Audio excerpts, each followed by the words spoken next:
If you are an experienced professional, you need to know this. There are things that hiring managers are thinking about you, things they will never, ever say out loud. So today, we're going to name them. And then we're going to show you how to dismantle every single one of them right there on your resume. This is thought number one. A hiring manager sees all your incredible experience, and the first thing that pops into their head isn't, wow, it's, can we afford them? Their budget alarm goes off. This isn't about your actual worth, not at all. It's about their fear. And then there's this one, the insecurity. It's the fear that you won't respect their authority, that you're going to be that person who's always saying, well, here's how we used to do it. It's a really powerful, hidden anxiety about their own leadership. And of course, there's this gem. It's that silent, often totally unconscious assumption about your energy, your drive, your adaptability. These thoughts, these little biases, they are the invisible walls standing between you and getting that interview. But here's the good news. We can tear that wall down, and I'm going to show you exactly how. So here's our game plan. First, we'll nail down what the real problem is. Then we'll get right into the 6 hidden objections you're up against. After that, we'll spend a good chunk of time on the most important part, the exact resume signals and counters. Then I'll teach you a really powerful formula to get them to call you, and we'll wrap up with a quick 30-minute audit you can do on your own resume today. Right, so let's be super clear about something. Age bias is almost never an official company policy. You're not going to find it in an HR handbook. No, it's a psychology problem. It's something much more subtle, playing out in the minds of even the managers who think they're being totally objective. And listen, if you've ever felt this, you are so far from alone, it's not even funny. A massive study just last year from AARP found that nearly 8 out of every 10 professionals your age have either seen it or experienced it firsthand. So this isn't just in your head. It's a real documented thing. And this is where it becomes impossible to ignore. The National Bureau of Economic Research did a study where they sent out identical resumes. The only thing they changed was the graduation date to make one applicant seem older. And the result? The older coded resume got a staggering 40% fewer callbacks. That proves it. It's not about your qualifications. It's about the signals your resume is sending. Okay, so how do you fight something that's unconscious? It's simple. You make it conscious. We are going to drag these murky feelings out into the open and give them a name one by one. Because once you can name the monster, you can slay it. You can build a strategy to defeat it. And here they are, the 6 silent killers of your job search. Too expensive. Won't take direction. Not up to speed on tech. Gonna retire in a few years. Overqualified and will get bored. And that big one? Lacks energy. Right now, as we speak, your resume is either confirming these fears or it's actively destroying them. And our job is to make sure it's doing the destroying.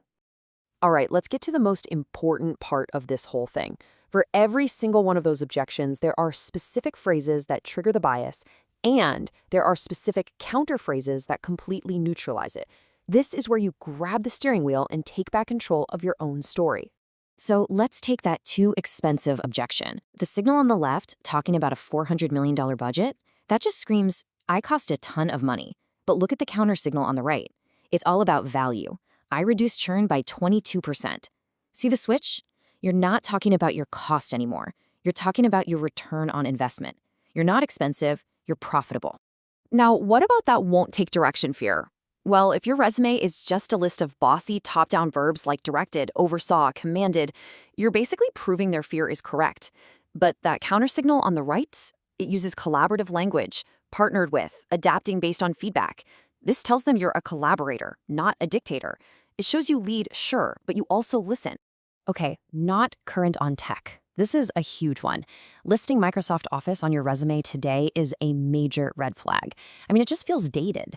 The counter to this is all about being specific and current. Name the exact versions of modern tools, and this is key. List certifications with expiration dates in the future. That proves you're still learning without you ever having to say a word about it. To fight that they're just going to retire soon assumption, every word you use has to be about the future. Phrases like capped a career, that sounds like you're done. You're putting a bow on it. Instead, you need to frame your experience as the launch pad for your next decade of making an impact. You're not summarizing your past, you're building on it for the future. If you're making a strategic career move to a role with a less senior title, you have to tackle that overqualified objection head on. Don't let them guess why you're doing it because they'll assume you'll get bored and leave. You have to state your intention right up front in the summary. Frame it as a deliberate choice for a reason they'll value, like getting your hands dirty again. This turns what looks like a negative into a huge strategic positive. And finally, the energy question. Passive language, like was responsible for, it just sounds sleepy. The counter? Use powerful active verbs and pair them with recent high-energy results. Words like pivoted, accelerated, transformed. A sentence like that doesn't just describe a dynamic achievement. The language itself feels energetic. Okay, so we've been playing defense. We've neutralized all 6 of those hidden objections. Now it's time to go on offense.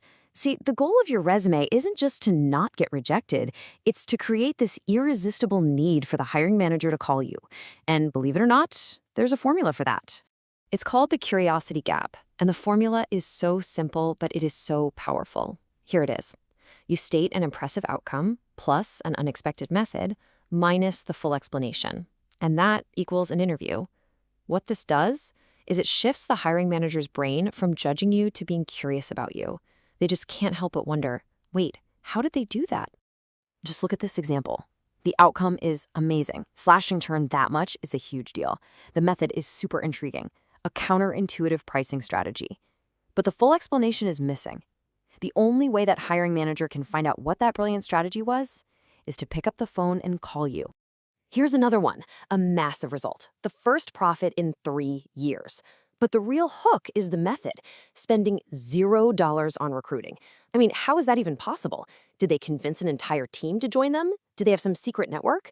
You've just created a mystery, and the interview is the only way to solve it. And this one is all about the power of contrast. You got a massively better result with way fewer resources. It almost doesn't make sense. Any manager reading that is immediately thinking, I have to know how they pull that off. The interview isn't a favor to you anymore. It's a necessity for them. Okay, we've gone through the psychology, the objections, the counter moves, and the offensive strategy. Now let's make this really practical. Here is a simple, repeatable process you can use on your own resume right now in the next 30 minutes to put all of this in action. It's just 3 steps, 10 minutes each. That's it. First, you're going to scan your resume and be brutally honest. Find any line that could trigger one of those 6 objections. Second, for every red flag you find, make sure you've planted a clear countersignal somewhere else to neutralize it. And third, find your 3 biggest career wins and rewrite them using that curiosity gap formula we just talked about. So after all this, here's the one question I want you to ask yourself. Is your resume accidentally confirming the very biases you're trying so hard to overcome? The good news is you now have the playbook to fix it. And if you want to go a little deeper, there are tools like Pass the Scan that are designed to do this kind of analysis automatically, finding those trigger words and suggesting stronger language. Because look, your experience is your greatest strength. It's about time your resume started acting like it.